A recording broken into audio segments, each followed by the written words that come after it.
Bonjour et bienvenue au sommet de la psychopédagogie positive. Alors moi, je suis très contente de vous retrouver aujourd'hui. On va parler, comme vous savez, ce sommet est autour de la question de la santé de manière globale. Et aujourd'hui, j'avais très envie de parler de santé éducative avec Samia. Donc Samia, on se connaît très très bien parce qu'on travaille ensemble aussi. Mais aujourd'hui, c'est sur une autre casquette que je voulais l'entendre. Donc Samia, je te laisse te présenter pour ceux qui ne te connaîtraient pas avant qu'on démarre cette conversation fort intéressante, je l'espère. Bonjour, donc je suis Samia Estève. Je travaille depuis 4 ans à la Fabrique à Bonheur au poste de responsable de l'Académie de la psychopédagogie positive. Attendez, excusez-moi, je suis juste coupée. Hop là. Avant, j'ai été pendant plus de 19 ans enseignante à l'éducation nationale. Un travail passionnant mais extrêmement fatigant. Et c'est la raison pour laquelle aujourd'hui je voudrais partager mon expérience avec vous. Oui, c'est vrai que quand tu es venu à la fabrique, enfin quand je t'ai demandé de venir, la première chose que tu disais, c'était moi, j'adore mes élèves, j'adore ce que je fais, mais le système au complet m'a épuisé, hein, en quelque sorte. Moi, j'aimerais bien qu'on démarre parce que tu aimes cette citation et que tu as voulu qu'on mette aujourd'hui, qui est la citation de Montaigne qui dit: Éduquer, ce n'est pas remplir des vases, mais c'est allumer des feux. Donc voilà, donc ton rôle, comment tu l'as vécu, ton rôle de prof pendant toutes ces années-là? Alors, moi, mon rôle de prof, alors quand j'ai quitté l'éducation nationale, j'ai eu ce sentiment de divorce, c'est-à-dire comme dans un divorce, hein, dans un couple, on quitte pas les enfants, mais on quitte le mari. Donc moi, ça m'a fait pareil. J'ai quitté l'institution qui est l'éducation nationale et ça a été très difficile pour les élèves parce que j'ai adoré enseigner. J'ai adoré voir cette petite lueur dans les yeux quand les élèves ont compris ou en tous les cas vont sur le chemin des apprentissages. Et ça a été un bonheur de chaque jour. D'autant plus que j'ai enseigné en lycée professionnel dans le 93, donc en Seine-Saint-Denis, avec des élèves en grande difficulté pour la Mhm. plupart, voire certains qui parlaient pas très bien le français, pas à peine le français, mais pas très bien le français, mais qui avaient envie quand même, comme tous les enfants, de réussir, de faire plaisir à leurs enseignants et d'avancer donc dans la vie. Être enseignant, c'est à la fois être le capitaine de son bateau et on est pris dans la tempête. Et la tempête, c'est la tempête très souvent administrative. Et c'est ce que me disent aujourd'hui mes anciennes collègues avec qui j'échange toujours. Et on charge de plus en plus la mule et c'est extrêmement fatigant parce qu'on en oublie d'enseigner. C'est-à-dire que moi, en réunion, ça m'est déjà arrivé de dire à mon inspecteur, c'est très intéressant ce que vous nous dites, mais on enseigne quand? Oui, Parce qu'on était tellement pris par autre chose qu'on oubliait notre rôle principal qui est l'enseignement. c'est- Et toi, tu as veillé effectivement à la santé, au bien-être des élèves, mais aussi à toi, ta propre santé en tant qu'enseignant. Et juste ce point-là, avant qu'on démarre vraiment notre discussion, moi, je me souviens quand même de la période du Covid, du confinement, où tu as eu quand même Oui, des élèves qui ont été particulièrement touchés, parce que les conditions de vie ont fait qu'ils ont perdu de nombreux membres de leur famille. Donc, c'est pas être enseignant, c'est pas juste s'en tenir à passer son contenu. oui, tout à fait. C'est-à-dire que euh, peut-être encore plus en collège et en lycée, puisqu'on a une casquette de professeur principal qui donne vraiment un rôle très particulier aux enseignants. On n'est plus que le professeur, on est le professeur principal, c'est-à-dire que la personne la plus importante dans l'équipe pédagogique pour l'enfant et pour la famille. Mhm. Et à ce titre-là, moi, j'ai eu une classe de terminale où effectivement, j'ai eu une élève, pas de nouvelles pendant 15 jours. Je l'ai appelée, Madame, ma belle-mère est décédée du Covid. Ça a été très compliqué, prends tout ton temps. 15 jours après, je rappelais pour avoir des nouvelles et elle m'annonçait que c'était son père qui était mort aussi dans la lancée. Donc, deux décès en moins d'un mois pour une jeune fille à un mois et demi du bac, c'était un peu compliqué, même très compliqué émotionnellement. Et l'institution n'a pas tenu compte de tout ça. Ça a été très compliqué pour les élèves, pour les familles, pour les enseignants. Enfin, quand je dis les enseignants, j'inclus les CPE, les chefs d'établissement, etc., hein, parce que ça inclut vraiment tout le monde, hein. Oui, parce qu'on est vraiment dans la dimension aussi, pour rester en santé, il y a quand même cette notion de prendre soin. C'est-à-dire, si on veut que les élèves aillent bien, qu'il y ait une santé éducative, une santé d'apprentissage, qu'ils soient bien dans leur basket, qu'il y ait une relation qui se passe bien, il faut aussi quand même une sécurité physique, mentale qui soit assurée. Et malheureusement, ce n'est pas toujours le cas à certains endroits. Non, et puis c'est pas toujours le cas parce que les élèves ne savent pas toujours à qui s'adresser, les Oui. parents non plus et les enseignants non plus. Mm. C'est-à-dire que on a aussi cassé le système, comment dire. J'ai toujours tendance à dire que l'élève c'est comme le système solaire, c'est-à-dire qu'il est au centre et puis il y a Oui. les planètes tout autour. Donc il y a la direction, l'infirmière, l'assistante sociale, la CPE, la psychologue, les professeurs, le professeur principal. Et aujourd'hui, bah, il n'y a plus d'infirmières, il n'y a plus d'assistantes sociales, il n'y a plus de psychologues dans les établissements scolaires. Des fois, dans les gros établissements, on a même un chef d'établissement pour deux établissements différents. Oui, c'est ça. Donc, on a cassé aussi ce système-là qui nous permettait d'accompagner les élèves au mieux et qui a, ce que je disais tout à l'heure, hein, rajouté du travail supplémentaire Ouais. et à l'enseignant principal. Ouais, c'est ça. Il y a cet écosystème-là, il démarre déjà par, toi, ce que tu dis, c'est vraiment le rôle croisé des parents et des enseignants. Qu'est-ce que tu peux nous dire là-dessus, sur cette complémentarité? Alors, les parents sont indispensables. C'est un petit peu pas de bras, pas de chocolat, c'est pas de parents, pas d'accompagnement des parents, impossibilité de suivre les enfants. Les parents sont indispensables et plus on leur donne ce rôle et plus ils sont, comment dire, ils sont très, très reconnaissants parce Mm. que, parce que souvent ils sont exclus, c'est-à-dire qu'à Oui. la porte de l'école, sauf si on a besoin d'eux pour une sortie ou autre, c'est le Mhm. sentiment qu'ils ont, c'est pas la réalité, hein, c'est le sentiment qu'ils ont. Ouais. Donc, il y a des moments clés, et dans les moments clés, il y a par exemple la rentrée scolaire, de vraiment prendre le temps de faire connaissance avec les parents. Donc, je suis d'accord avec vous, c'est épuisant, c'est fatigant, surtout quand on a plusieurs classes, parce que Ouais. ça veut dire même plusieurs soirées des fois, et puis on a Mm. aussi sa vie personnelle. Mm. Mais c'est un lien qui est indispensable, c'est-à-dire que moi j'ai fait le choix, mais ça n'engage que moi, à toujours donner mon numéro de téléphone personnel et jamais, jamais, en 19 ans, jamais un parent n'a appelé en dehors d'une raison réelle et sérieuse ou d'une urgence. Oui, ils l'ont pas C'est-à-dire utilisé de manière abusive. absolument pas, parce que justement, comme je leur ai fait confiance en leur disant je compte sur vous, et, parce que moi Oui. j'ai leur numéro, mais je compte sur vous, appelez-moi que s'il y a vraiment une urgence ou sinon vous m'envoyez un texto, jamais un parent n'a abusé de la situation. Il y a aussi d'autres moments clés qui sont le conseil de classe, c'est-à-dire que de ne pas avoir des nouvelles du tout de l'enseignant et puis hop, au moment du conseil de classe ou après le conseil de classe, à la remise des bulletins, bing, assommer l'enfant, c'est d'une violence pour les parents sans nom. C'est-à-dire que très souvent, les parents, avec mes collègues, ils disaient, mais pourquoi vous ne m'avez pas prévenu avant? Oui, Et c'est c'est ça. vrai qu'on est pris dans la tourmente de tout ça, mais les parents, comme nous en tant que parents, on a besoin d'être informés, d'être Oui, informés. ça peut abîmer la relation de confiance qui essaie de se mettre en route, là. Tout à fait. Donc ça aussi, c'est-à-dire que quand ça va pas, c'est de passer un petit coup de fil ou d'écrire un mot dans le carnet de correspondance. Je rencontre des difficultés. Et puis, faut oser dire qu'on rencontre des difficultés avec Oui.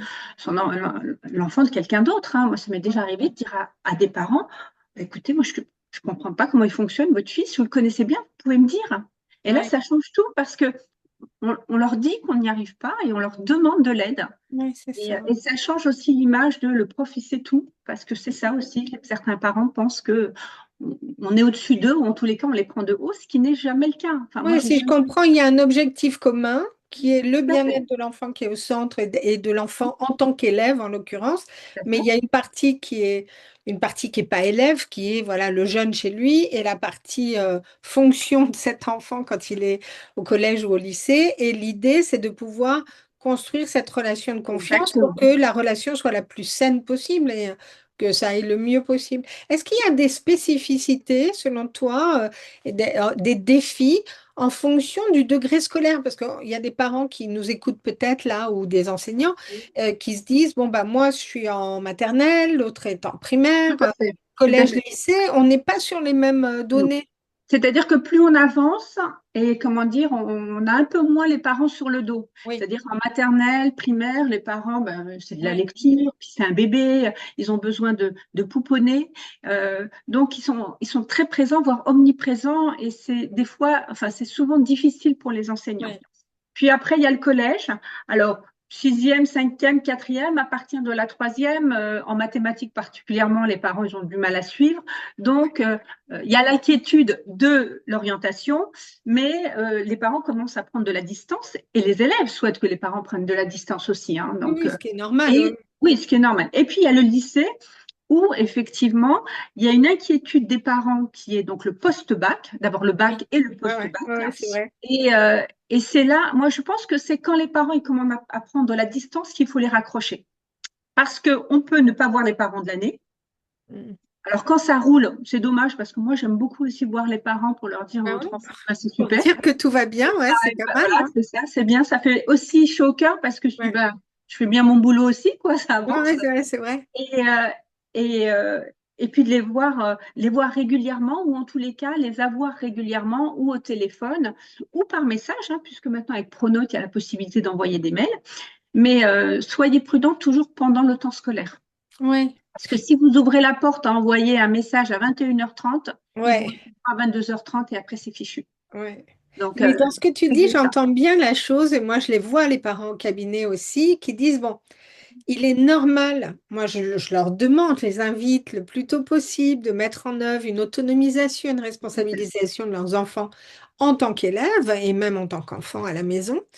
Mais les parents, souvent, ils ont la sensation qu'ils les abandonnent et du coup, ils se mettent trop loin. Et c'est pas parce qu'on laisse son enfant se débrouiller qu'on va s'en désintéresser, alors qu'on pourrait continuer à avoir une relation avec les enseignants, juste pour savoir si tout se passe bien, Oui, si, tout à fait. qu'est-ce qu'on peut faire, etc. Donc, de continuer à s'intéresser sans forcément être intrusif. Et cette distance-là, elle est un peu compliquée parfois à prendre. Je me souviens, c'est Sandra Saint-Flou qui disait, avec le confinement, comme on a ouvert nos numéros de téléphone portable, notre mail, etc., il y a des parents qui avaient tendance à être ultra intrusifs et à envoyer des messages à toute heure. Et donc, ça, c'est pas OK. C'est-à-dire que tout d'un coup, la barrière du collège, là en l'occurrence c'était le collège, il n'y en avait plus du tout et ça devenait trop poreux parce qu'il y a quand même nécessité euh, ouais, de conserver un rôle, etc. Donc, d'ailleurs, moi j'aimerais bien que tu entendes sur la question de la complexité du métier d'enseignant. Comme ils ont des missions variées, comment tu peux Ah, souligner cette complexité du rôle qui est vraiment multicasquette, hein, selon moi?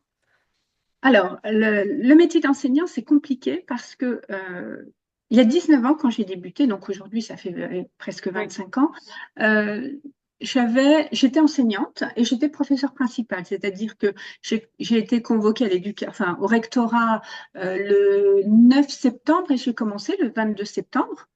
Oui. Je n'avais jamais enseigné. Et comme il manquait quelqu'un enfin, il manquait une personne, un professeur principal, j'ai été professeur principale dès la première année. Ah oui, Ça a direct. été très compliqué parce que je ne savais pas ce que c'était que déjà enseigner, puis professeur principal. Euh, j'ai appris, j'ai eu la chance de tomber dans un établissement scolaire à Noisy-le-Sec où les enseignants sont arrivés, m'ont donné leurs cours en disant voilà, tu t'as pris les cours, mais voilà, les cours sur les 3 ans, hein, seconde, première, Ouais. terminale. Et ça m'a beaucoup aidé, ça m'a accompagnée, j'ai été très accompagnée par mes collègues. J'ai eu cette chance, hein, parce que je sais que ce n'est Oui. pas toujours le cas. C'est pas toujours le Et, cas. et puis, et puis petit à petit, bon, j'ai été professeure principale. Alors au départ, c'est contact avec les parents, puis après, ça a été l'orientation, et puis après, ça a été des missions particulières. Moi, j'avais besoin aussi d'avoir d'autres activités parce que sinon, j'avais l'impression de tourner en rond. Mais on charge, hein, c'est-à-dire qu'au départ, le professeur principal, il avait pour mission essentiellement d'être le lien entre les parents et les élèves. Et puis après, on a avec le CPE, puis l'infirmière, la psychologue. Quand il n'y a plus de psychologue, on est aussi assistante sociale, on est aussi infirmière. Mm. C'est-à-dire que très difficilement, il y a des fois où je rentrais le soir à la maison. Waouh, j'étais épuisée émotionnellement de ce que les élèves m'avaient dit, mais ils n'avaient pas d'autre espace pour le dire, Ouais. pas d'autre endroit pour le dire. Mm. Donc, c'est vraiment la casquette de professeur principal, c'est vraiment une casquette qui est lourde et on nous demande en plus de repérer le harcèlement, de repérer les 10, on n'était pas formé pour ça, de repérer les élèves qui étaient en difficulté au niveau de leur famille ou autre. Enfin, le tout, c'était difficile et ça peut créer en plus des tensions avec le reste de l'équipe pédagogique, hein, Oui, puisque quand moi j'allais voir un collègue en lui disant, voilà, cet élève-là, il rencontre des difficultés, me dit-il, sur ta matière, oui. euh, Ah ouais. Il y en a qui se est-ce qu'on sentent peut attaqués voilà, ils directement. se sont attaqués et je lui dis, mais c'est l'élève qui me dit ça. À aucun moment je remets en cause ton travail. C'est difficile parce que quand c'est une fois, deux fois, trois fois, moi j'invitais toujours à ce qu'on travaille ensemble et qu'on Oui, essaye de voir avec l'élève, éventuellement avec la famille, parce que les familles aussi pouvaient être, on avait aussi des familles qui étaient violentes verbalement. On essayait de trouver des solutions. oui. Mais il faut impérativement rentrer dans le conflit. Ça sert à rien parce que enfin ça sert à rien. Je sais, c'est difficile, mais ça Mm. met une tension dans la classe Oui, et c'est des tensions qui sont terribles. Moi, mes élèves de lycée, je les avais entre 12 et 15 heures par semaine. ouais, Une classe avec qui ça se passe pas bien, 15 heures par semaine, ouais, c'est c'est lourd, hein. Ouais. lourd. Moi, j'aime bien, je rebondis sur ce que tu disais sur la question de pour se sentir bien, alors que la tâche, elle est complexe, elle est vraiment très chargée par tous ces différents aspects. Il y a cette histoire-là que tu as eu la chance d'expérimenter, qui est que quand le collectif fonctionne, Mm, le collectif de travail fonctionne, tu arrives, on ne te connaît pas, mais on dit, tiens, on partage avec toi, on te soutient, on t'aide, on est là si tu as besoin. Tu arrives à t'intégrer correctement, tu arrives à t'installer dans une fonction, dans une tout à fait. pratique, et du coup, tu vas bien, parce que si ça n'était pas arrivé, ben, tu aurais pu laisser tomber direct, tellement la tâche, elle semblait énorme, quoi. Donc, Oui, euh, donc, un collectif de travail solide, un travail comme ça collaboratif, ça aide quand même à préserver sa santé physique et morale, hein, quand même. parce qu'en fait, équipe pédagogique, c'est pas qu'un mot, c'est une réalité. Ouais. C'est-à-dire que moi, ça m'est déjà arrivé d'aller voir mes collègues, hein, en tant que professeur principal ou juste professeur en disant, j'en peux plus, je ne sais plus comment prendre la classe. D'ailleurs, Mm. ça avait débuté comme ça avec une de mes collègues. On Mm. était enseignante à La Courneuve, une classe très difficile. La moitié de la classe ne parlait pas correctement français. Mm. Donc, c'était des bacs pro comptabilité. Mm. Et, euh, et elle me dit, bon, on discutait, on essayait de trouver des solutions, c'était compliqué. Puis à un moment, je lui dis, bah, fais une chorale. Et alors, ce qu'il faut savoir, c'est que je chante faux. Je chante vraiment très faux. Et donc, elle me regarde, elle me dit, mais tu sais chanter? Je dis, absolument pas. Et tu dis, et toi? Elle me dit, oui, je me débrouille bien. Je lui dis, viens, on lance une chorale. Et on a lancé une chorale. Donc, on a eu la chance d'être suivi par notre chef d'établissement. Ça, c'est Ouais. super. Qui nous a donné un créneau horaire, une salle à part, etc. Mm. On a eu aussi le droit, enfin, on avait la possibilité d'être en contact avec, alors, pour prendre des cours, de prendre contact avec un professeur pour qu'il Ouais. vienne donner des cours, enfin, en tous les cas, aux élèves, comment placer leur voix, etc. Et on Génial. a fait une chorale avec un spectacle. Mm. Alors, un spectacle, c'était vraiment entre nous, hein. Oui, oui. On n'a pas fait le zénith, hein, mais en tous Ouais. les cas, ça a reboosté la classe. Et Ouais. on leur a même fait chanter, alors qu'au départ, la moitié était contre, on leur a fait chanter la Marseillaise. Donc ça, c'était formidable. Et on a été vraiment hyper contents et on a eu des échos de cette chorale, hein, parce qu'au départ, tout le monde nous chamaillait, se moquait un petit peu de nous. Mais pendant longtemps, on nous avait dit, ah ben, comme dans le film. Oui, ben, comme dans le film. Mais en Ah tous les oui, cas, oui, oui, les ça a créé choristes, une ouais. émulsion. Ouais, exactement. Oui, oui, C'est ce que c'est ça. disait l'élève, comme dans le film.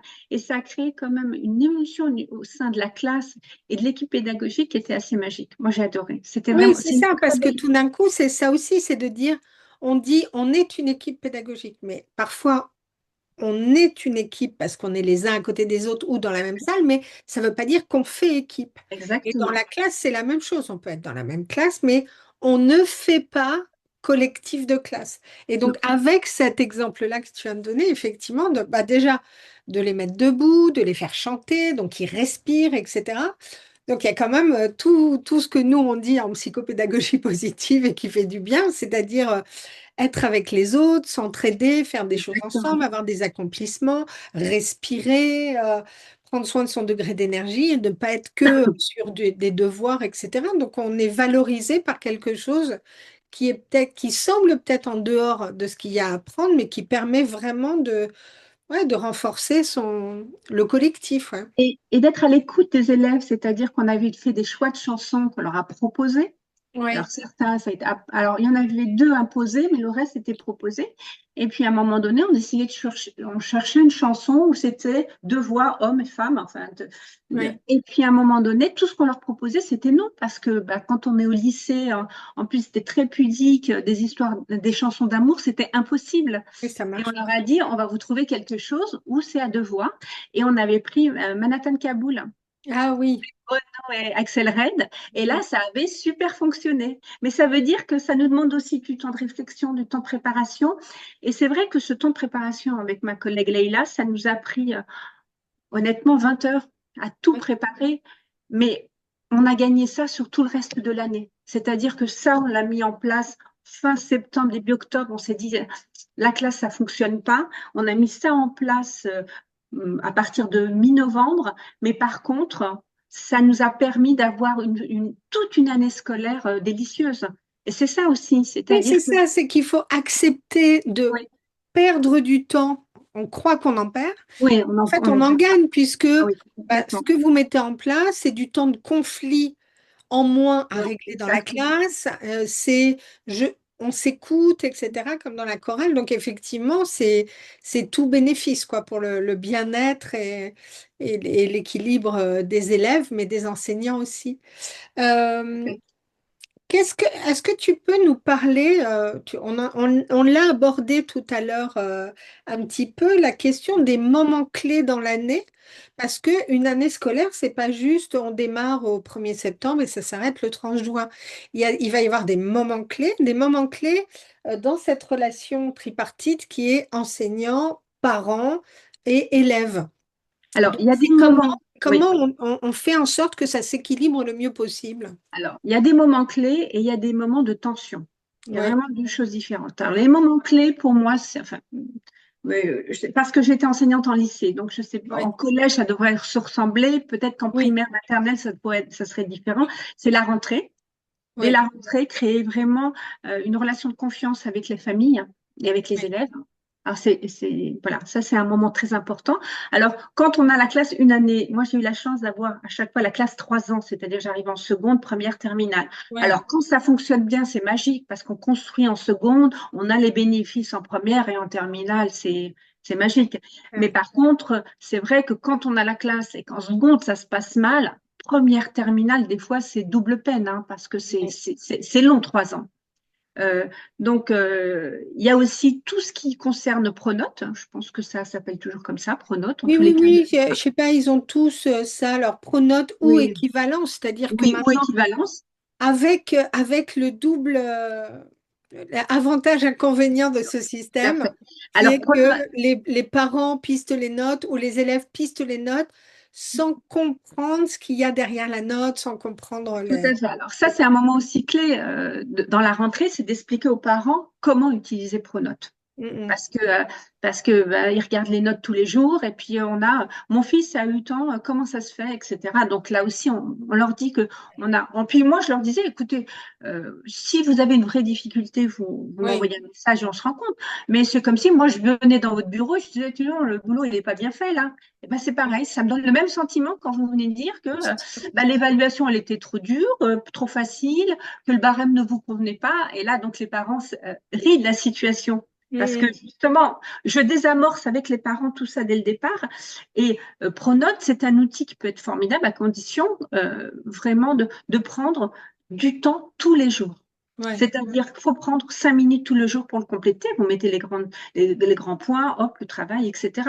Parce que si vous attendez, à la fin de la semaine, ça devient énorme. Et, Ouais. et les parents, eux, sont à regard de ça.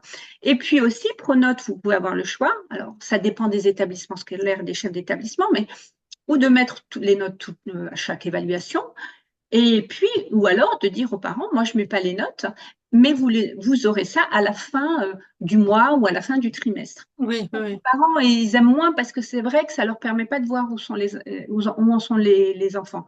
Mais moi, je mettais ça au fur et à mesure. Et puis, j'expliquais aux parents, vous verrez, il y a des notes sur 5, il y a des notes sur Ouais. 10, il y a des notes sur 20. Parce que euh, en début de cours, de poser 3 questions pour savoir si le cours précédent a été compris, Mhm. ça vaut pas une note sur 12, ça vaut une note sur 5. Oui, bien sûr. Donc, et tout ça, les parents le comprennent très bien, mais il faut tout expliquer aux parents et tout verbaliser parce que très souvent, on les a exclus de ça. Oui, c'est ça, parce qu'on voit bien qu'aujourd'hui, ce qui revient le plus, c'est vraiment la question d'une relation qui peut être douloureuse entre les parents et les enseignants, sachant qu'il y a une majorité d'enseignants qui sont parents aussi et que Oui, bien donc, sûr. du coup, qui vivent la double peine des deux côtés de la barrière. Mais il y a comme oui, un désenchantement qui fait que la relation n'est pas saine, que c'est conflictuel, qu'on a une relation de défiance. Donc Tout à fait. personne ne va bien, les parents ne vont pas bien dans leur rôle de parents, les enseignants ne se sentent pas bien dans leur rôle d'enseignant, et les élèves au milieu comptent les points et ne vont pas bien mieux non plus. C'est toute la difficulté que j'ai, moi, quand j'entends sur les chaînes d'infos que les parents ne se déplacent plus, mais moi, ça m'est jamais arrivé. C'est-à-dire que j'appelle le parent en disant, ce serait bien qu'on se rencontre. Il dit, j'arrive, je dis, non, on va prendre rendez-vous. Mais le Oui, parent, il est prêt à venir de suite pour oui, régler la situation. Parce que les parents sont inquiets, sont maladroits, certes, mais ils sont oui. inquiets. Oui, c'est Et ça. C'est ça qui est à comprendre en ah premier. Oui. oui, vraiment, ils sont vraiment très maladroits parce que ils en ont un, deux, puis alors quand le premier, ça a super bien fonctionné, ils ne comprennent pas pourquoi le deuxième, ça ne fonctionne pas. Mhm. Pourtant, on a fait pareil avec les deux, hein. Mais Ouais, c'est ça. justement, il ne faut pas faire pareil avec les deux. Ouais, Donc, c'est il ça. y a tout ça à expliquer. Alors, dans les moments aussi clés, c'est le conseil de classe. Le conseil de classe, ça se prépare en avance. C'est-à-dire qu'il faut discuter avec les élèves de ce qu'ils ont à dire. Il faut aussi oser sortir, c'est-à-dire que moi, je disais, bon, ben, je suis obligée de rester dans la classe parce que je ne peux pas vous laisser tout seul dans la classe, mais je m'engage à rien dire et je me mets sur le côté et je laisse les délégués échanger avec les élèves Oui. sur ce qu'ils ont à dire. Et puis, alors, il y en a qui disent, ouais, tu diras au conseil de classe que monsieur Untel, il fait n'importe quoi pendant ses cours. Donc, je laisse tout dire. Et puis, à la fin, je dis, si vous voulez, enfin, on organise vos idées parce que si vous Ouais. arrivez avec ça au conseil de classe, ce ne sera pas entendu. Le chef d'établissement, il ne va pas apprécier. C'est comme si moi, je commençais à vous critiquer ou Ouais, ah oui, d'accord. Donc, hop, et puis et on retravaillait sur les différents points, ce qui fait qu'au conseil de classe, quand l'élève prenait la parole, c'était construit. Mhm. Pareil pour le bulletin scolaire. Le bulletin scolaire, il y a des parents, et c'est ce que je disais précédemment, qui arrivent, qui se disent, mais comment ça, 3 de moyenne générale, Mhm. quel moment vous m'avez contacté? Et c'est important, c'est important. Enfin, moi, j'ai eu l'expérience avec ma fille qui a eu félicitation à un conseil de classe et qui était une des élèves les plus perturbatrices. Et bon, le hasard a fait, la pauvre, hein, c'était pas de bol. Je suis arrivée à son conseil de classe, c'était pas prévu, mais une maman m'a demandé de changer. Donc, moi, j'étais parent élu, hein, je suis arrivée à son conseil de classe et je lui dis, bah, qu'est-ce que tu fais là? Elle me dit, bah, et toi? Je lui dis, bah, je suis au conseil de classe, ça te dérange? Elle me dit non. Je pense que si elle avait su, elle m'aurait dit de partir parce que à un moment, je lui dis, attendez, je comprends pas. Donc, il y a les 5 élèves qui ont félicitations, ce sont les 5 élèves qui sont perturbateurs. Donc, si ça avait été des élèves en difficulté, on leur aurait mis avertissement conduite et probablement avertissement travail. Mhm. Et là, la chef d'établissement se retourne et elle me dit, vous avez parfaitement raison. Et on repart tout. Ils sont repartis à zéro puisque les... Et Mhm. alors ils n'ont pas mis d'avertissement ni conduite. Et encore, c'est dommage. Moi, je trouve, mais bon, je trouvais pas ça juste pour les autres. Hein. C'est pas que Ouais, ma ouais, fille n'est bien pas sûr, bien sûr. et en fait, ils ont enlevé les félicitations en disant, Oui, vous méritez les félicitations, attention à votre comportement. oui, c'est Parce ça. qu'il y a aussi, et c'est ça que vivent souvent les élèves, il y a une injustice dans les conseils de classe, et c'est une réalité, c'est que les élèves qui sont bons, on leur On accepte leur beaucoup excuse de... tout. Oui, Ouais. exactement, c'est le terme. On leur Parce excuse qu'on est tout. beaucoup sur le résultat. Moi, je vois Exactement. bien au cabinet les patients qui disent, moi, de toute façon, mes parents, ils me foutent la paix parce que j'ai des bonnes notes, donc je peux tout faire. Ah oui, non, Et il y a quelque c'est pas chose comme qui ça va que ça pas là-dedans, marche. puisque ça veut dire que on ne valorise que le résultat. Mm, tout Or, à fait. on a des résultats, certes, mais on peut ne pas aller bien pour obtenir ces résultats. On peut être sous Exactement. stress maximal. On ne va pas bien, mais comme les parents regardent que le résultat, bah, ils font Exactement. pas attention aux autres signaux et du coup, ils sont surpris quand l'élève dit, moi, terminé, je veux plus aller à l'école. Mais comment? Mais ça marche si bien, etc. Bah, parce qu'ils n'en peuvent plus. Donc, il y a vraiment le Mm. résultat n'est pas corrélé avec le niveau de bien-être de l'élève et puis Oui, avec tout son à fait. comportement. C'est pas parce qu'il a des bons résultats qu'il doit se comporter de manière inadaptée dans la classe. Ça n'est pas excusable, effectivement. Donc, Mais, si on ne se exactement. met pas d'accord si on ne discute pas tous ensemble et qu'on est juste fixé sur le résultat, on passe à côté d'une majorité de choses, quoi, notamment la santé des élèves, une santé Exactement. relationnelle, parce que ça n'est pas normal de mettre le bazar dans une classe, etc., et de la santé de l'enseignant aussi, qui n'en peut plus, quoi. Mm. Et c'était intéressant, puisqu'en sortant, ma fille me dit, oh, mais j'en ai marre, à cause de toi, j'ai pas eu de félicitations. Je dis, à cause de moi, t'es sûr? Puis elle me dit, Ouais. non, à cause de moi. Je dis, bah, Bah oui, et elle me dit, mais tu te rends pas compte, c'est terrible, je m'ennuie. Je dis, mais réfléchis à ce que tu peux proposer. Et oui, elle me c'est dit, bah, comme quoi? Je lui dis, bah, qu'est-ce que tu faisais en primaire? Et puis elle dit, ah oui. Et le lendemain, elle est allée demander à ses professeurs si elle pouvait être tutrice d'un élève en difficulté. bah oui. Et du coup, ça s'est fait naturellement. Et le trimestre suivant, je ne suis pas allée à son conseil de classe, mais elle a eu félicitations avec une belle remarque. Enfin, c'est pas des remarques, c'est une appréciation, une belle Ouais. appréciation. Et elle en était hyper fière. Oui, oui, Donc, oui, ça bien veut dire sûr. que ça marche. Donc, ça, c'est important aussi qu'il y ait de la justice dans les conseils de Oui, c'est classe. ça. Et le rôle des délégués, c'est ça. Ils ont aussi ce rôle-là. Si c'est Ouais. bien préparé en amont avec le professeur principal, ça aide. Il y a aussi l'échange avec les parents, que ce soit la remise de bulletins ou juste Ouais. l'échange trimestriel. Ouais. Ça doit être un moment d'échange et pas de tension. C'est-à-dire que c'est pas le règlement, c'est pas les règlements de compte. Et souvent, les parents, ils viennent régler leur compte à ce moment-là. Oui, ou l'inverse, il y a Oui, parfois des enseignants qui attendent que les parents arrivent et qui déversent leur sac poubelle, oui, alors oui que aussi. effectivement, ça devrait être un temps pour essayer de comprendre est-ce qu'il y a quelque chose à la maison qui fait que ça va pas, etc. Mais là, effectivement, Tout on à a fait. l'impression plutôt d'avoir affaire à un match de boxe, ce qui n'est pas du tout Non, l'intérêt, quoi. et puis la remise des bulletins, c'est un bilan à un moment. Oui, C'est-à-dire qu'après, il y bien a le sûr. deuxième trimestre, il y a le troisième trimestre, il y a les années à venir, hein. Ça prend du temps aussi à construire. Donc, de dire, bah, en ce moment, on en est là, qu'est-ce qu'on peut faire ben, sur le comportement pour que ça change? Ça marche pas, sur quelle matière et pourquoi? Et d'en Ouais. discuter. Surtout que dans les remise de bulletins, en tous les cas en lycée professionnel, mais en lycée général aussi, il y a tous les enseignants qui sont présents. Donc moi, j'invite les parents à aller voir le professeur de sport, le professeur de mathématiques, en lui disant aller discuter avec lui. Et puis, comme tu le disais, parce que c'est Valérie Echenlob qui travaille avec nous, qui me racontait ça une fois, elle va à la rencontre parents-professeurs pour ses filles, les jumelles, et le prof dit, ah non, non, mais pas besoin, elle travaille bien. Et elle dit, bah, attendez, vous voyez, je vais m'asseoir et vous allez me dire tout ce qu'elle fait de bien, tout ce qu'elle Ben fait oui, de bien, parce que totalement. moi, en tant que parent, ça me fait du bien aussi d'entendre des choses positives sur mes enfants. On vient pas juste se faire taper sur les doigts en tant que parent, et puis après on rentre et on s'en prend à notre gosse en disant, tu te rends compte, je me suis à cause de toi, blablabla. Donc là, ça fait du bien aussi de dire ou de dire au prof, mon enfant adore votre cours, il aime la manière dont vous enseignez, c'est bien sûr. Ben, voilà, on peut aussi se dire, ça c'est vraiment dans la psychopédagogie positive, on va d'abord dire tout ce qui fonctionne et ce qui a de bien, et on peut se le dire, j'allais dire d'égal à égal, hein, on n'est pas, en tant que parent, on n'est pas le petit enfant sous le professeur, hein, et de pouvoir entretenir une relation la plus saine possible.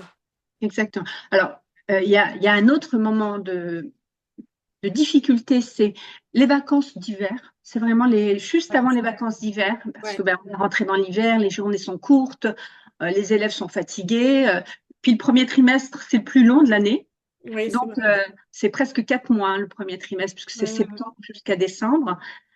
Donc, ça, c'est une période aussi de tension et de fatigue extrême. Et donc, dans les lycées, enfin, dans le lycée où j'étais, c'était la période où il y avait plus de conseils de discipline. Oui, oui. ou en tous les cas le plus de sanctions posées. Donc là aussi, c'est un petit peu relâché. Il y a des fois, c'est pas grave si le mois de décembre est moins chargé. Parce que on a encore. Puis le mois de décembre, les conseils de classe sont déjà passés, donc on laisse respirer un peu les élèves et on repart sur Et janvier. puis c'est Donc vraiment, intéressant ce que attention tu à leur dis. rythme, hein. C'est souvent le rythme, effectivement, n'est pas pris en compte. Les conditions, il fait froid, les nuits, les jours sont raccourcis, donc il y a moins de lumière, on se sent moins bien. Donc on devrait prendre en compte aussi cette situation-là pour expliquer que les élèves n'ont pas juste décidé de faire suer le monde entre novembre et janvier, mais qu'ils vont Mais oui, plus mal. Il y a aussi des gamins qui sont beaucoup plus anxieux et qui vont plus mal, ouais. tout à fait. Et puis la période, alors pour moi, la tension plus, c'est l'orientation.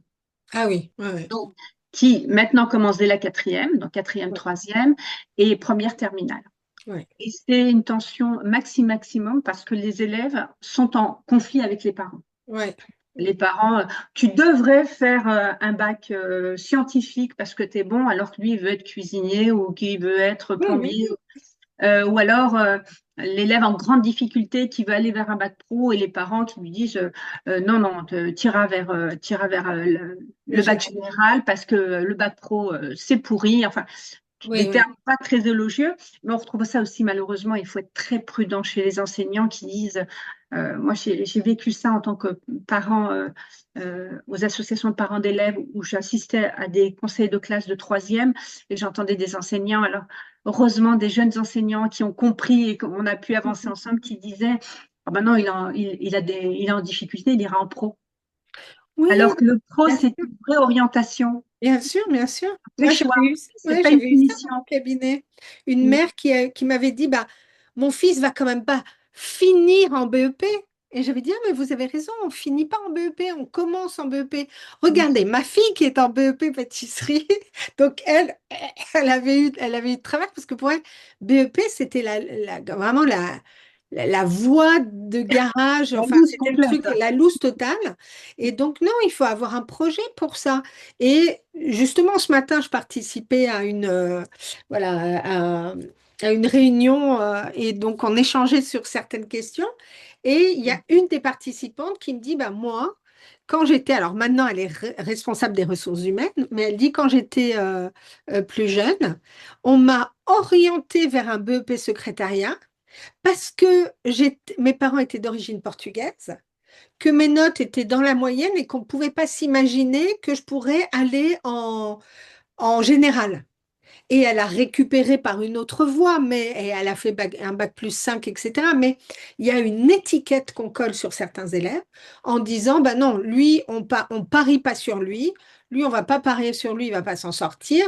Et donc, on les case à des endroits où ils n'ont rien à faire. Donc, c'est quand même, ça, oui, ça peut casser des vocations, ça peut vraiment décourager des élèves et après on se demande pourquoi ils n'arrivent pas enfin, pourquoi ils ne se sentent pas bien et pourquoi ils ne sont pas au bon endroit et ils n'arrivent pas à performer. Et surtout, il faut redonner confiance et à l'élève et aux parents parce que Bien sûr. le parent, il arrive en disant, bah, moi au collège, on m'avait dit qu'il n'était pas bon, donc il est venu chez vous. Et vraiment, moi, ça me surprend toujours. Je lui dis, ben, comment ça, pas bon? Oui, Et pas alors, avec mes collègues, on plaisantait toujours. Je dis, bah, je sais pas, on ne l'a pas goûté, mais bon, on va voir. Et donc, les parents, on essayait de leur expliquer que c'était un vrai projet, le professionnel. Et il me bien dit, sûr. oui, mais qu'est-ce qu'il va devenir? Je lui dis, écoutez, madame, quand vous allez chez le coiffeur, vous êtes bien content qu'il soit diplômé. Parce que si vous voulez, moi, je peux vous couper les cheveux. Mm, Et puis donc là, je lui dis, parce que c'est pas un master en coiffure qu'ils ont fait. ouais. Et je lui dis, c'est un lycée professionnel. Le boulanger, le pâtissier, tous ces métiers-là. Oui, oui, Enfin, il y a quand même, il y a la moitié des métiers, ce sont des métiers où on passe par un bac pro. Et c'est vrai qu'avec la comptabilité, ben, je lui dis, ben, on ne l'a pas pris, enfin, c'est vrai qu'il n'a pas été pris en général, mais on va faire enfin, le bac, puisque le BEP oui, n'existe plus, le bac, le BTS, et il va continuer.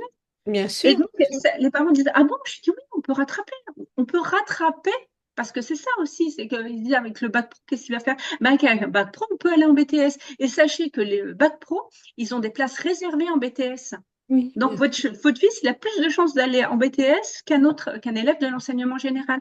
Donc, il y a aussi des informations que les parents n'ont pas, qu'il faut leur donner, qu'il faut aller chercher, parce que malheureusement, l'institution ne nous donne pas beaucoup d'informations. Mais il y a toutes ces informations-là qui vont rassurer le parent et, euh, et qui vont aussi dans leur tête.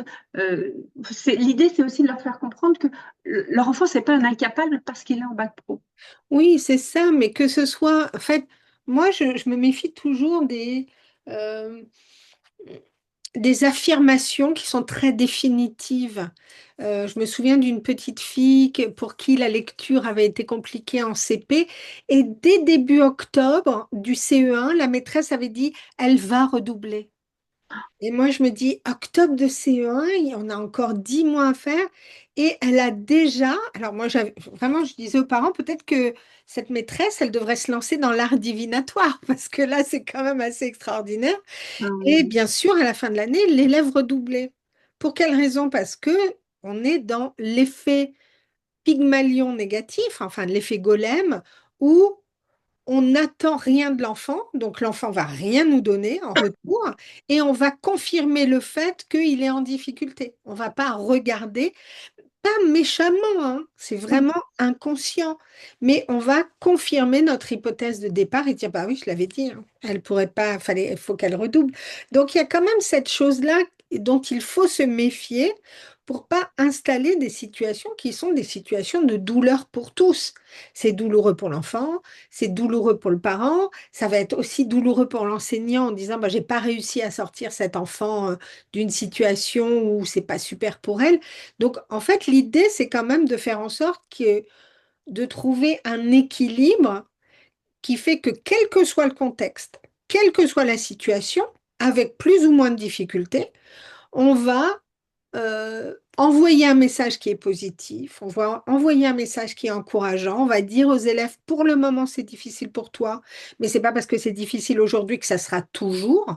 On Mm, va un tout à peu fait. les sortir du déterminisme, etc., de manière à ce qu'ils puissent s'épanouir, parce que c'est quand même, je pense que le rôle d'enseignant, c'est aussi de se dire d'avoir une Complètement. fierté personnelle, d'avoir pu mener ses élèves jusqu'au bac et plus loin encore, quoi. Tout à fait. Et puis souvent, j'explique aux élèves, l'année par exemple, quand on était l'année du Covid, Oui. les élèves, on leur a dit, vous avez un bac Covid.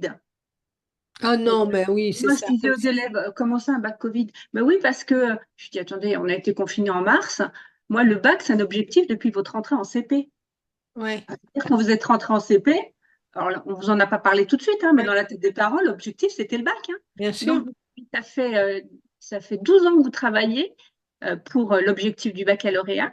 Et là, on est à 2 mois, puisque en lycée, on s'arrête, Mhm. allez, mars, avril, mai, les Ouais, ouais. premières épreuves. Je dis, c'est pas en 2 mois. Votre Mhm. bac, il est mérité. Et Et vous c'est étiez pas chouette de dire ça. C'est c'était pas pas chouette chouette. de dire ça parce que ça veut dire votre bac il vaut rien. Donc Exactement. vous ne valez rien. Rien, Et par exactement. ricochet, les enseignants ne valent rien. Donc en Ah, fait, mais personne ne personne vaut ne rien. vaut que dalle. Les parents ont fait des enfants qui ne valent rien, donc qui ne valent C'est rien. horrible. C'est Et moi, horrible. Moi, je ça me trouve mettait en ça colère. vraiment. Et malheureusement, ça a duré 2 ans. C'est-à-dire que l'année C'est ça. d'après, on a été encore confinés. Donc pendant 2 ans, on dit aux élèves, vous avez un bac Covid. Je ne Ouais, mais savais pas c'est que c'était une aussi. matière, hein. Je pense que c'est une spécificité assez française parce que quand on dit Ah, mon fils ou ma fille a eu le bac, oh oui, mais maintenant il le donne à tout le monde. Mais Non, non, il ne le donne pas à tout le monde. Alors, si ceux qui ne l'ont pas, on leur dit il le donne à tout le monde, ça veut dire que non seulement je suis stupide parce que j'ai pas réussi à l'avoir, mais je suis vraiment de stupide, du stupide, du stupide, puisqu'il le donne à tous ceux qui sont idiots. Moi, je suis encore en dessous. Je oui, trouve ça c'est vrai. méprisant. Oui, Ça complètement. ça n'installe pas, euh, Complètement. ça n'installe pas une posture où je me sens en confiance, je sais que je vais réussir, je suis soutenue par mes parents, je suis soutenue par mes enseignants, je me sens bien, j'arrive à me positionner, à m'affirmer, je fais des erreurs, mais j'apprends de ces erreurs, etc. Donc, cette dimension-là, c'est vrai que nous, en psychopédagogie positive, quand les élèves, les jeunes, enfin les ados, tout ça, vont voir des praticiens, praticiennes en psychopéda, on appuie beaucoup sur cette question parce que ils sont tellement déficitaires en estime d'eux-mêmes, ils sont tellement déficitaires en confiance en eux, même quand ils réussissent, qu'il y a vraiment beaucoup de travail à faire là-dessus. Nous, on est vraiment, il faut appuyer à fond là-dessus pour que les élèves se sentent bien, quoi, qu'ils aillent bien et que tout le monde aille bien. C'est Moi, vraiment. j'avais une expression que je disais souvent aux élèves et ça leur faisait du bien, c'est quand ils me disaient quelque chose qui était difficile pour moi. Je leur disais souvent, je n'insulte pas votre intelligence, n'insultez pas la mienne. Ouais, c'est ça. Ils me regardaient, ils me disaient, bah, ça veut dire qu'on est intelligent. Je dis, bah, Bah, bien bien sûr. sûr. Ouais, Et donc, et elles finissaient en milieu d'année, je les entendais se dire ça entre eux. Quand il y ouais, en avait un qui disait à l'autre, t'es nul, hein, il lui dit, n'insulte pas mon intelligence, n'insulte pas la tienne. Et ouais, c'était tellement vrai, c'est-à-dire que ben, si les élèves savaient tout, bon, on serait inutile, on ne servirait à rien. bien sûr. Justement, on est là pour les accompagner et au niveau et au degré où c'est possible. Ouais, ouais. Et Pour et finir cette conversation, moi j'aimerais qu'on mette un peu le focus pour ceux qui nous écoutent et qui sont enseignants ou qui côtoient les enseignants, leurs enfants, etc., pour comprendre un peu la situation, sur le bien-être et l'équilibre des enseignants pour un métier qui est quand même ultra sollicitant. ouais, Donc, parce que la charge de travail, tu l'as dit, elle est énorme. Euh, la charge mentale est énorme la aussi, hein. charge mentale est énorme, la charge de travail aussi, parce que Oui, oui, les deux. quand on dit ah, les enseignants, c'est 18 heures seulement, non, c'est 18 heures face aux élèves, donc un groupe complet, et puis c'est quasi la même durée, voire plus, de préparation, de temps avec les parents, de correction, etc., etc. Donc, il faut arrêter de faire croire qu'ils ne travaillent pas, parce que ça, c'est l'art de m'agacer quand j'entends ça. Donc, ce bien-être et cet équilibre, si tu devais dire des points principaux Oui, auxquels ils doivent complètement. être vigilants, ça serait quoi? Alors, faut une alimentation équilibrée, ça j'y tiens parce que beaucoup d'enseignants, en tous les cas dans mon entourage, ne déjeunaient pas. Ah oui. C'est-à-dire à part avoir fini, bon, hop, on remplit Pronote et puis on corrige des copies, pas parce que le soir, ils ont une vie de famille, hein, qu'il faut aller Bien chercher sûr. les enfants et puis après faire leur vie aussi. Donc, ils n'avaient pas ce temps de ce vrai temps de pause, hein, qui est un Oui, temps important. Pareil, une alimentation équilibrée. Je conseillerais de pratiquer un sport parce que c'est un métier où on est constamment debout. ouais. On est tout le temps à l'affût de tout et c'est fatigant. Donc, d'aller prendre l'air, enfin, un sport, allez vous balader en forêt, hein, Oui, vous n'êtes pas marcher. obligé d'aller courir un marathon. Mais ça, c'est important aussi de prendre soin aussi de soi physiquement, Oui, de se reposer, parce que les vacances scolaires, on met déjà, alors déjà, moi, j'ai jamais eu 2 semaines de vacances scolaires, hein, j'ai toujours travaillé une grande partie de la première, bah, à préparer les projets, les corrections, euh, aussi quand on faisait des projets du type tout ce qui était orientation pour les élèves oui. euh, et on travaillait, on intervenait pendant les vacances scolaires hein, Ah oui, parce ouais, que ouais. on n'avait pas le temps pendant les heures de cours. Donc ça aussi, de prendre du temps de repos et pas seulement en vacances, mais le week-end aussi, décompresser, aller changer, vraiment changer d'air et reposez-vous, c'est très très important. Mhm. D'avoir aussi une vie sociale, ce qui est particulièrement difficile pour les enseignants qui viennent de province et qui montent, parce qu'il n'y a plus la famille, il n'y a plus les copains, enfin, ils perdent tout leur environnement social. Donc, ne pas hésiter à sortir avec des collègues, d'aller au cinéma. Vraiment, ça aussi, c'est important parce que quand on a eu une journée difficile et qu'on rentre dans son appartement, qu'on est tout seul, on n'a personne avec qui partager, c'est pas toujours facile. C'est même difficile parce que moi, ça m'est déjà arrivé de raconter à mon mari une journée qui a été extrêmement difficile et bah, ça m'a fait du bien. C'est-à-dire qu'au moins d'être écouté. Et ça, c'est difficile parce que les enseignants n'osent pas ou en parler aux collègues et encore moins à la direction. On sait bien que les métiers qui sont des métiers de l'éducation ou de l'accompagnement, etc., en termes de santé mentale, il y a quand même un gros enjeu parce que c'est les premiers qui sont touchés, les soignants, les profs, etc. Il y a vraiment un équilibre à trouver pour garder une santé mentale au top, quoi, parce que c'est très engageant, quoi. Oui, et ce qui est important aussi, c'est que, alors, j'ai vu ça aussi de plus en plus dans des établissements scolaires, c'est de monter tout ce qui est amical des enseignants. Ouais. Donc, bah, pour pas faire du sport tout seul, bon, on le fait en groupe. Généralement, c'est même les professeurs de PS qui sont Mhm. meneurs de ce projet. tout ce qui est activité culturelle, nous, on organisait, il y avait des jeux d'échecs, il y avait de la couture, du théâtre, tout ce qui était aussi les sorties. On organisait des sorties, mais que avec les enseignants. Et on tenait particulièrement, on faisait particulièrement attention aux enseignants qui étaient seuls à Oui. Paris. Ouais. Parce que, euh, parce que vraiment, c'était. D'ailleurs, c'est ceux qui craquent le plus vite, hein, et qui partent. Ouais. Parce que Ouais. quand on habite dans un quartier très sympa de la province et qu'on arrive dans un lycée dans le 93, parfois ça peut être difficile, voire violent, Ouais. parce que les codes, parce que rien ne correspond à ce qu'on connaît. Il y a aussi tout ce qui est au sein de l'établissement. Alors, bien évidemment, toujours avec l'autorisation du chef d'établissement ou du directeur, directrice, mais organisé une fois par trimestre, on faisait ce qu'on appelait une auberge espagnole. Chacun Ouais. amenait un plat, puis on mangeait tous ensemble. Oui, Il y avait les soirées l'auberge à thème. espagnole, on le dit, ça n'est pas juste amener des tapas ou une tortilla de patatas, comme, comme on a entendu ça récemment. Donc, chacun amène son plat, hein, l'auberge espagnole.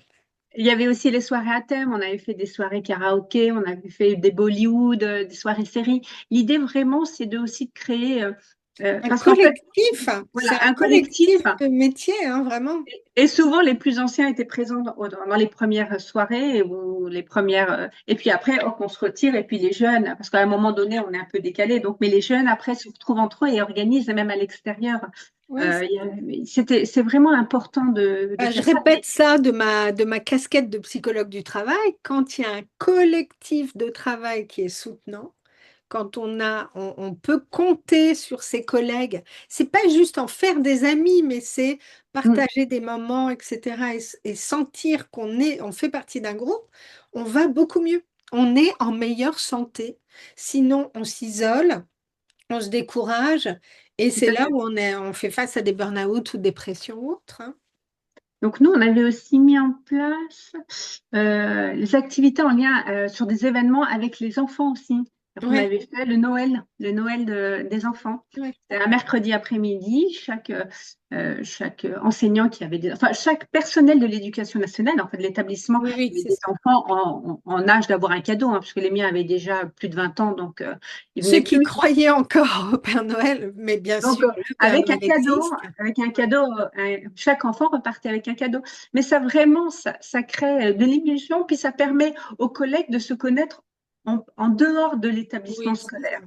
Ouais. Et donc, vraiment, ou des séjours au ski, week-end au ski aussi, ça a été organisé. Mais il faut aussi prendre soin de soi, mais il faut aussi prendre soin des autres. Oui, Parce de que, la relation aussi. Il faut prendre exactement. soin de la relation. Ouais. Et puis moi, j'ai travaillé avec des collègues avec qui ça se passait moyennement, mais en tous les cas, on, on a toujours fait attention de bien travailler en collaboration. C'est Euh, ça. là. Mm. On n'est jamais parti en week-end ensemble, on n'est jamais parti en vacances ensemble, mais en tous les cas, on a fait attention de travailler en bonne collaboration. Mais c'est ça le but du travail, Mm. c'est de développer des liens de confiance et de collaboration. Pas de se faire des potes. Si en plus ça devient des potes, ça peut être bien. Oui. Mais même le collègue que j'apprécie pas forcément, je vais quand même savoir collaborer avec lui. Je vais reconnaître ce qu'il y a de professionnel dans sa pratique. Il va reconnaître ce qu'il y a de professionnel en moi. Et on aura toujours au centre l'objectif d'accompagner les élèves au plus loin et le mieux possible. C'est ça, parce que c'est pas se tirer dans les pattes et avoir des guéguerres qui sont quasi au niveau de ceux des élèves. Donc, par moment, c'est quand même un peu incroyable, quoi. Donc, il y a aussi une chose importante, juste, on va finir là-dessus avant que je te demande autre chose, une dernière question, mais la question de pouvoir s'affirmer, parce que quand on est dans un collectif de travail qui a une forte charge et un engagement vis-à-vis des élèves, etc., donc on a tendance à pas toujours savoir placer ses limites et du coup de dire un oui qui n'est pas un vrai oui ou de dire un non parce qu'on s'énerve. Enfin voilà, cette histoire de savoir s'affirmer et savoir dire non quand c'est non sur la gestion notamment de la charge de travail. Mm. Comment tu peux nous le partager, Alors, ça? c'est très difficile, en tous les cas dans l'éducation nationale, hein.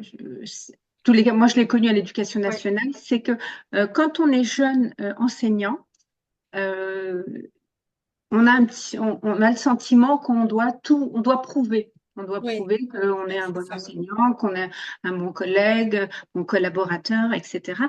Donc, de dire non, ça peut être très mal vu. Oui, Et malheureusement, il y a aussi des chefs d'établissement qui, au moment de l'inspection, ont dit, ben, moi, je vais proposer des projets, ça a été refusé et c'est difficile. Moi, je pense qu'il ne faut pas dire non pour dire non, il faut dire non et expliquer pourquoi on dit non. oui, Non, parce que je ne peux pas, parce que j'ai déjà ce projet en cours. Non, je ne peux pas parce que je débute et que moi, j'ai tous mes cours à monter. Oui, c'est super, etc. Mais en collaboration avec quelqu'un. C'est-à-dire que moi, ça m'est déjà arrivé d'être en difficulté sur une classe, demander d'être professeur principal. Je lui dis oui, mais pas toute seule. oui, Oui, c'est mais on peut pas donner la prime à un truc. Je lui dis, ben, je peux voir avec ma collègue, on fait moitié-moitié, oui, parce c'est que ça, c'est toujours une question aussi d'argent. bien sûr. Donc, c'est, c'est vraiment se respecter, parce que sinon, on s'use. Oui, Et c'est on ça. s'use très vite. C'est-à-dire que c'est comme avec les élèves. En décembre, c'est terminé. Les projets aussi dans des établissements, les chefs d'établissement ont beaucoup de projets qui sont liés souvent au, à ce qui a été dit en conseil d'administration. Donc, c'est très intéressant parce que ça permet de mener l'établissement vers quelque chose aussi, vers des échanges. Mais faites attention que ce soit bien réparti. Parce que si vous êtes leader, ben, vous allez en avoir un sur le dos, puis deux, puis trois, puis quatre. Moi, je me souviens qu'avec mes collègues, ils disaient, bon, ben alors l'équipe GA, puisque vous avez accepté l'autre dossier, là, vous allez prendre celui-là, ça s'était bien passé. Moi, je Oui, c'est disais, ça, oui, oui. Puis ça après, on te ne charge, on te charge, on te charge, quoi. et moi, ça m'arrivait de dire, ah ben non, chacun son tour. Oui. On peut pas tout faire, nous. Donc, on veut bien participer, mais on ne veut pas être le leader sur le projet. Mm, mm. Donc, et puis, il y a des fois, c'était, ah non, c'est impossible. Cette année, on n'a que des classes de terminale. On ne va pas Oui. pouvoir tout faire. Mais il faut le justifier. Il faut l'expliquer. Enfin, le Oui, justifier l'expliquer parce qu'on peut dire aussi, bah, moi, c'est pas possible, j'ai des enfants en bas âge, je suis trop complètement sollicitée, etc. Donc, ça peut être des raisons professionnelles ou des raisons personnelles, mais personnel, tout à un fait. oui est un vrai oui. On peut pas dire oui, d'accord, je prends le projet, puis après je râle. Et un non est un vrai non, et sans avoir besoin de s'énerver ou d'être épuisé. Parce qu'en fait, la question qui ressort là, en fait, de notre conversation, c'est ça, c'est comment est-ce qu'on peut enseigner sans s'épuiser. On voit bien que le travail, il nous construit, mais parfois il nous détruit aussi, parce qu'on ne fait pas attention et on s'engage dans quelque chose qui est trop épuisant. Je rappelle, je le dis souvent et vous m'entendez souvent dire ça, que nous n'avons qu'un seul corps pour toute cette vie, donc nous n'avons qu'un véhicule qui n'a pas de SAV, on ne peut pas en changer. Donc ménageons-le le plus possible, donc c'est-à-dire faisons fonctionner notre corps comme il faut, pas trop peu, pas trop, de manière à pouvoir se déployer et se sentir bien. Ouais. Euh, pour finir, si tu devais voilà, donner un conseil, peut-être à des enseignants qui souhaiteraient aussi rajouter leur pratique en psychopédagogie positive, puisqu'en fait, nous, c'est notre cœur de métier, hein, et on voit bien qu'on a de nombreux enseignants qui viennent rajouter ça. Qu'est-ce que tu dirais si toi, tu avais découvert la psychopédagogie positive avant, peut-être que tu serais resté à l'éducation Peut-être que je n'aurais pas nationale. démissionné de l'éducation Voilà, donc nationale. qu'est-ce que tu souhaites leur donner comme conseil ou comme remarque, parce que peut-être que conseil, le mot est un peu trop important, mais Alors, la psychopédagogie positive, elle permet d'accompagner les élèves autrement. Et ça, c'est vraiment un point important. C'est-à-dire qu'on est tellement conditionné par l'institution oui,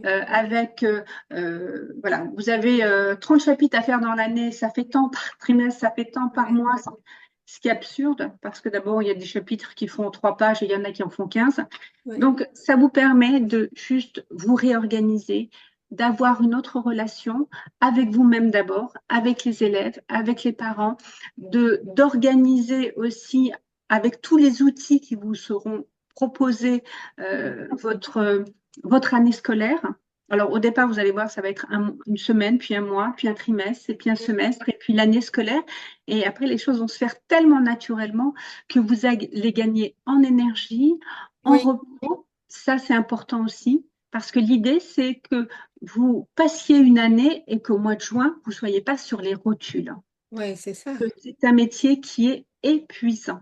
Moi, je n'ai jamais été aussi fatiguée que quand je travaillais à l'éducation nationale. Oui, Et c'est ça. là, depuis 4 ans, les vacances, c'est super, mais je ne suis pas épuisée avant de partir en vacances. Et pourtant, j'ai beaucoup moins de vacances que quand je travaillais à l'éducation nationale. Oui, c'est Donc ça. vraiment, je vous invite, la formation, je vous invite vraiment à y réfléchir et à y venir si vous le souhaitez. Ce sera avec grand plaisir parce qu'elle va vous donner une autre énergie pour faire ce métier. Oui, c'est ça, de se ménager, de voir que on n'est pas obligé de croire que le chemin, c'est travail égal souffrance, épuisement. On Exactement. peut le faire autrement pour son propre bénéfice. Moi, je dis souvent que voilà, faites les choses de façon très égoïste, déjà pour vous, pour votre bien, et puis ça fera du bien aussi aux élèves. Merci beaucoup, Avec Samia, grand pour cette plaisir. conversation. C'était super chouette. J'espère que vous avez aimé aussi. N'hésitez pas à laisser des commentaires aussi, à nous dire, voilà, est-ce que ça a répondu à vos attentes? Est-ce que ça vous... Nous, ce qui nous intéresse souvent, c'est pas tant que vous ayez des solutions, mais que vous ayez des questionnements qui vont vous amener à agir autrement. Donc, on vous retrouve pour la suite du sommet très très vite. À À bientôt. bientôt. Au revoir.